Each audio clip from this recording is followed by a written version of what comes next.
RG Kar rape पीड़िता की मां के घर के पास धमाका हुआ है। बड़ी खबर आपके सामने, जहां आर्जिकर रेप पीड़िता की मां के घर के पास धमाका हुआ। रत्ना देवनाथ के घर के पास बम विस्फोट बताया जा रहा है। कई बीजेपी कार्यकर्ता गंभीर रूप से घायल हैं।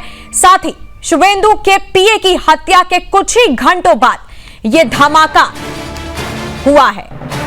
रत्ना देवनाथ के घर के पास आर्जिकर रेप पीड़िता की मां के घर के पास यह धमाका हुआ है। कई बीजेपी कार्यकर्ता गंभीर रूप से घायल बताए जा रहे हैं। आपको बता दें कि शुवेंदु के पीए की हत्या की कुछ ही घंटे बाद यह धमाका देखा गया। ऐसा बताया गया कि वहां कुछ बीजेपी कार्यकर्ता आम जनताओं से बात कर रहे थे। उतनी ही देर में एक समूह आया और वहां पर देसी बम फेंक करके तुरंत फरार हो गया है।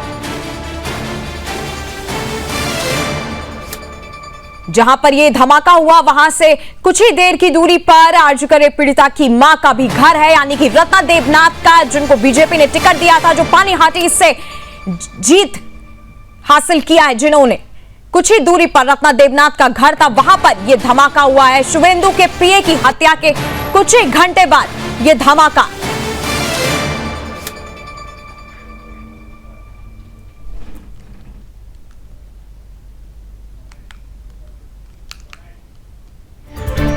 और ये तस्वीरें भी आपके सामने। बड़ी खबर इस वक्त की, एक बार शुवेंदु के पीए की हत्या के कुछ ही घंटों बाद रत्ना देवनाथ के घर के पास यह धमाका बताया जा रहा है। साथ ही पुलिस हर तरीके से जांच कर रही है कि आखिरकार जिन्होंने बम फेंका था वो लोग कहां से आए थे। सीसीटीवी फुटेज को लगातार खंगाला जा रहा है।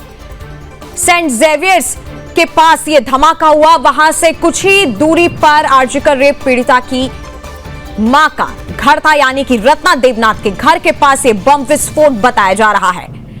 साथ ही ये सूचना आई है कि कुछ बीजेपी कार्यकर्ता वहां पर मौजूद थे, आम जनताओं से बातचीत कर रहे थे। उतनी ही देर में एक समूह आता है और देसी बम फेंककर उन पर तुरंत फरार हो जाता है।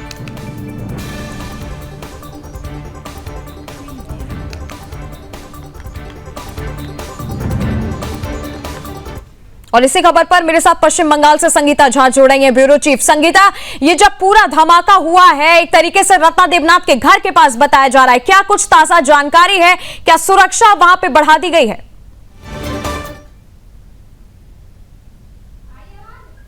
की गई है और जिस तरह से जो उत्तरी 24 परगना में लगातार जो है तनाव बढ़ रहा है, जिस तरह से देसी बम से हमले उधर शुवेंदु अधिकारी के पीए के ऊपर जिस हमला हुआ, उसे मौत के घाट उतार दिया गया, तो इसके बाद देखिए जगह जगह पश्चिम बंगाल में जो है अब सुरक्षा के जो इंतजाम है वो काफी ज्यादा सख्त कर दी गई है।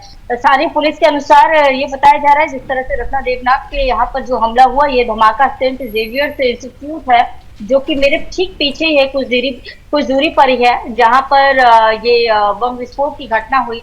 कहा यह जा रहा था कि बीजेपी कार्यकर्ताओं का एक समूह जो है उस दौरान, ये वार्ड नंबर 2 कहा जाता है, दत्ता रोड पर स्थित है, जहां पर लोग बातचीत कर रहे थे और अचानक से जो है मोटरसाइकिल से सवार कुछ लोग आते हैं, हमलावर आते हैं, जो घटना को अंजाम देकर देसी बम जो है वो फेंक कर तेजी से घटनास्थल से फरार हो जाते हैं। तो देखिए जिस तरह से पश्चिम बंगाल में चुनाव हुआ, चुनाव के बाद जगह जगह हम देख रहे हैं इस तरह की घटनाएं, हिंसा की घटनाएं सामने आ रही है। और खासकर जो ये देखा जा रहा है, पहला जो 2 दिन था लोग शांत थे, ज्यादा जो झड़प की घटनाएं थोड़ी बहुत आ रही थी, लेकिन जिस तरह से ये घटनाएं कल रात से जो अंजाम दिया जा रहा है जगह जगह बीजेपी के नेताओं पर, और खासकर सबसे बड़ी घटना जो हुई वो है मध्यम ग्राम में, जिस तरह से शुवेंदु अधिकारी के जो को घाट उतारा गया। तो इसके बाद देखिए जो प्रशासन जो है वो पूरी तरह से सख्त है, जगह जगह जो है निगरानी की जा रही है, सीसीटीवी फुटेज निकाले जा रहे हैं और इसके पीछे कौन है इसकी भी जो है तलाश की जा रही है। ठीक है।